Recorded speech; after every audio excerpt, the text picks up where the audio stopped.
बिल्कुल, जब उत्तर प्रदेश में ये बात हुई थी कि 40% आपका आरक्षण महिलाओं को दिया जाएगा, वहाँ टिकट भी दी गई। हमारे यहाँ जैसे महिला लोग के लिए ये बात तो उठेगी कि आप हमको 40% का महिलाओं को आरक्षण दीजिए, और महिलाओं को आरक्षण मिलेगा तो निश्चय ही बहुत ही अच्छा मैसेज जाएगा। इस प्रकार की कई जो ज़मीन से जुड़ी योजनाएँ हैं जिससे किसानों को आपको सीधा लाभ मिलेगा, ये बहुत अच्छी बात है और इसको लेकर के हम चुनाव जीतेंगे। और मतलब पूरी तरह से बोले तो तानाशाही हैं। मोदी जी ये हमको सीधा सीधा बोल रहे हैं और साथ हम सबको भी सिखा रहे हैं कि सत्ता का दुरुपयोग किस प्रकार से किया जाता है। छत्तीसगढ़ में लगभग चुनावी माहौल शुरू हो गया है। भाजपा और कांग्रेस दोनों ने अपनी अपनी तैयारियां शुरू कर दी हैं। कांग्रेस का अभी 24 फरवरी से ही रायपुर में राष्ट्रीय महाधिवेशन होने जा रहा है। भाजपा भी आने वाले दिनों में कुछ इसी तरह की कवायद कर रही है।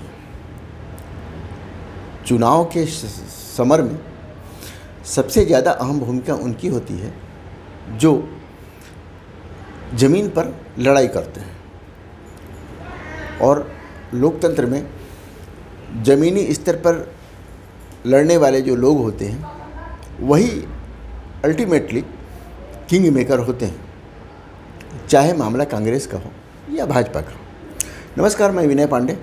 आपने देखना शुरू कर दिया है मुनादी चौपाल। आज इस चौपाल में हमारे साथ हैं महिला कांग्रेस के प्रदेश सचिव और पर्यटन मंडल के सदस्य हैं, पिछड़ा वर्ग प्रकोष्ठ के प्रदेश उपाध्यक्ष हैं श्रीमती नैना गबेल जी। उनसे पूछते हैं चुनाव के तैयारियों के बारे में और उनकी खुद की भूमिका के बारे में। तो आपका स्वागत है। धन्यवाद।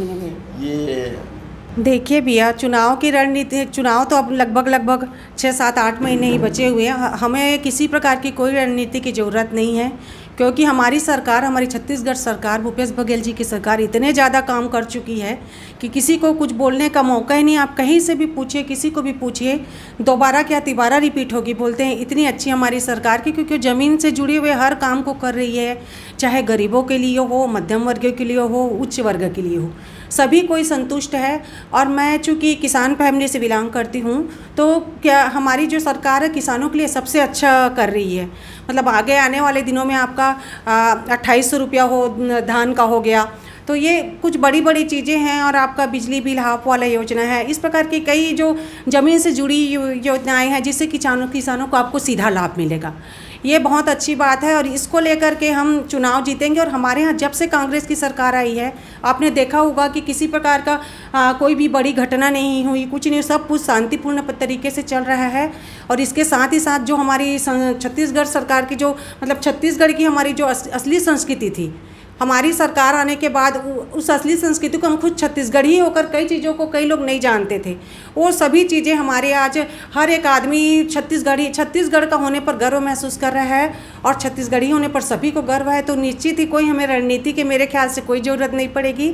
हम आसानी से चुनाव जीतेंगे, इस बार भी नहीं, अगले 5 साल के लिए भी। लेकिन भ्रष्टाचार का मुद्दा बनाया जा रहा है, ईडी के छापे पड़ रहे हैं। हाँ, ये सब उनका खिसियानी बिल्ली खंभा नोचे वाली एक बात होती है ना, वही है। ईडी का कहीं कोई मैटर नहीं है, कहीं कुछ नहीं मिल रहा है। ईडी का तो आप जानते हैं, ये पूरा एक मतलब पूरी तरह से बोले तो तानाशाही है। मोदी जी ये हमको सीधा सीधा बोल रहे हैं और साथ हम सबको भी सिखा रहे हैं कि सत्ता का दुरुपयोग किस प्रकार से किया जाता है। पर हमारी सरकार ऐसे नहीं है। हमारी सरकार बहुत पहले भी थी, कांग्रेस की सरकार बहुत पहले थी, बहुत दिन तक कांग्रेस की सरकार पूरे देश में थी, हमारे छत्तीसगढ़ में थी, लेकिन इस प्रकार का दुरुपयोग हमने कभी नहीं देखा था, ना ही सुना था। लेकिन ये पूरी तरीके से तानाशाही कर रहे हैं और हमारी सरकार को अस्थिर करने के लिए ये सब आपका ईडी का रेड किया जा रहा है। अभी आपका 24, 25, 26 को हमारा राष्ट्रीय महाधिवेशन होने वाला है। उससे पहले ये हमारे विधायकों के यहाँ जो हमारे मुख्य कार्यकर्ता हैं, उनके यहाँ जो ईडी का रेड इन लोग कर रहे हैं ना, इनका पूरी तरीके से तानाशाही है और इसके अलावा कुछ नहीं है। सिर्फ सरकार को अस्थिर करने के लिए कर रहे हैं, ये पूरी तरह से गलत है। हमने जो हमारी सरकार ने किया है, सबसे पहले तो मेन मुद्दा होगा आपका धान खरीदी का मैटर। और ये इसमें मतलब अभी समझिए आपका 20 क्विंटल के करीब करने जा रही है, वो भी एक मेन मुद्दा होगा। उसमें मतलब सीधा आपका किसानों के सारे धान खरीदे जाएंगे, तो बहुत अच्छी बात है। सबसे मेन मुद्दा आपका हमारा किसानों को लेकर रहेगा। और जो हमारे छत्तीसगढ़ में रोड वगैरह है, पूरी तरह से पहले जो 15 साल में जितने ख़राब रोड थे, जितने सभी हमारे लगभग 90 से 90% रोड आपके बन चुके हैं, और जो अभी नहीं बन पाए हैं वो बन भी रहे हैं लगातार। तो ये भी रहेगा। मेन होता है आदमी को जीने के लिए पानी, बिजली और आपका क्या बोलते हैं, सड़क। और ये तीनों चीज़ें हमारे लिए बहुत ही आपकी हाँ नैना गबील की क्या भूमिका होगी? हमारी संगठन, हमारी सरकार, हमारी महिला कांग्रेस जो भी आदेश करे, मैं पूरी तरह से ईमानदारी से करूंगी। पिछले चुनाव में भी हमने महिलाओं ने बहुत ज़्यादा ईमानदारी से काम किया था। हर एक जगह पर, चाहे अपना क्षेत्र हो, अपना गांव हो, बूथ लेवल तक जाकर हमने मेहनत किया था, और उसका परिणाम भी देखने को मिला है। और महिला कांग्रेस की बहुत ज़्यादा योगदान रही है छत्तीसगढ़ सरकार को लाने में, महिलाओं को जोड़ने में। तो जैसा भी जो भी जिम्मेदारी दे मुझे, मैं पूरी तरह से अपना 100% देकर उस जिम्मेदारी को पूरी करूंगी। राष्ट्रीय अधिवेशन होने वाला है। पिछली बार यूपी के चुनाव में एक प्रियंका गांधी ने घोषणा की थी कि वो महिलाओं को सीट, जब सीट का बंटवारा किया जाएगा तो महिलाओं को उसमें कुछ परसेंटेज 30 या 40% का दिया जाएगा। और उन्होंने नारा दिया था, लड़की हूँ लड़ सकती हूँ। तो क्या छत्तीसगढ़ के भी चुनाव में ऐसा कुछ होने वाला है अभी, या राष्ट्रीय अधिवेशन में इस तरह की बातें उठेंगी? बिल्कुल। जब उत्तर प्रदेश में ये बात हुई थी कि 40% आपका आरक्षण महिलाओं को दिया जाएगा, वहाँ टिकट भी दी गई, लेकिन किस्मत होता है, लक होता है, उस हिसाब से खैर वहाँ हमारी नहीं आई। लेकिन हमारे यहाँ जैसे महिला लोग के लिए ये बात तो उठेगी कि आप हमको 40% का महिलाओं को आरक्षण दीजिए, और महिलाओं को आरक्षण मिलेगा तो निश्चय ही बहुत ही अच्छा मैसेज जाएगा, और बहुत ज़्यादा हमारी सीटों में बढ़ोतरी होगी, ऐसा मुझे लगता है। मतलब आप चुनाव लड़ने के लिए इच्छुक हैं?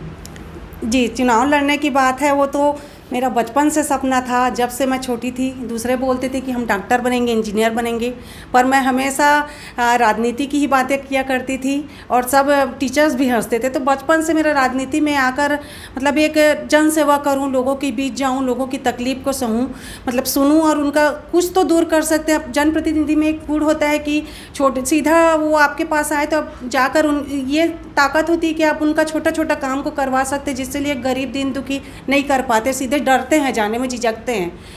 और कहीं से अगर इस प्रकार का कोई मौका मिलता है तो ये मेरा मतलब एक सपना को साकार करने वाला होगा। और इसमें मैं मतलब अपना जो भी बन पड़ेगा, जैसा भी बन पड़ेगा, जनता के लिए, आम जनता के लिए मैं करना चाहूँगी। आप प्रतिनिधित्व है थोड़ी कम है, बहुत कम है।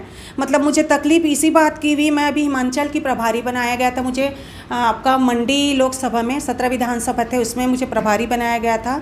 तो मैंने हिमाचल लगातार दौरा किया, करीब 3 से 4 महीने मैंने बीच में आना जाना करके लगातार दौरा किया। वहाँ महिलाओं को बहुत ही कम सीटें मिली, सभी पार्टी की तरफ से। मैं अपनी ही पार्टी की बात नहीं कर रही हूँ, सभी पार्टी की तरफ से मिला। और मतलब जब चलिए टिकट मिला जैसे भी, और एकमात्र महिला वहाँ से अभी मेरे ख्याल से 60 सीटों में खाली एकमात्र महिला विधायक है। तो ये थोड़ा सा तकलीफ दे वाली बात हो जाती है, क्योंकि जहाँ देखिए हर जगह महिलाओं की बात करें तो अपना घर में, परिवार में, बिजनेस में कहीं भी देखें तो हमारा उतना ही हिस्सा रहता है, उतना ही मेहनत हम करते हैं जितना एक पुरुष करता है। तो थोड़ी सी तकलीफ़ होती है, पीड़ा होती है कि हर जगह थोड़ा सा हमें इग्नोर किया जाता है। लेकिन हमारी कांग्रेस पार्टी उत्तर प्रदेश में दे चुके हैं। प्रियंका गांधी जी बोली थी लड़की हूँ, लड़ सकती हूँ। तो हमें हमारे नेतृत्व पर, प्रियंका गांधी जी पर और सोनिया गांधी जी पर, और हमारे नवनियुक्त अध्यक्ष श्री मल्लिकार्जुन खड़गे जी पर, सभी पर विश्वास है कि हमारी कांग्रेस पार्टी जरूर इस बात को ध्यान में रखेगी और देंगे। को प्रियंका गांधी तक भिजवाएंगे ये जो आरक्षण वाली बात? बिल्कुल। हम देख रहे हैं वहाँ किस प्रकार का माहौल है, कैसे जहाँ भी हमको मिलने का मौका मिला कि थोड़ा सा भी अगर हमको मिलने का प्रियंका गांधी जी से मिलता है तो इस बात को हम डेफिनेटली रखेंगे। और मुझे लगता है कि बिना बोले ही ये सब करेंगी हमारे चुनाव से पहले। लेकिन महिलाओं के लिए आरक्षण की बात, जो प्रियंका गांधी ने जो बात उत्तर प्रदेश चुनाव में उठाई थी, उस बात को यहाँ कंटिन्यू करने के लिए ये आवाज़ उठाएंगी, और मेरे समझ से ये छत्तीसगढ़ के लिए बहुत बड़ी बात होगी। और अगर ऐसा हो गया कि 40% नहीं 30% ही अगर महिलाओं को आरक्षण पार्टी के अंदर दे दिया जाए, अगर कांग्रेस ने इसकी शुरुआत की तो भाजपा को भी कहीं ना कहीं इसकी शुरुआत करनी पड़ेगी। तो ये परिदृश्य ही पूरा अलग हो जाएगा और देश में एक बड़ा मैसेज जाएगा।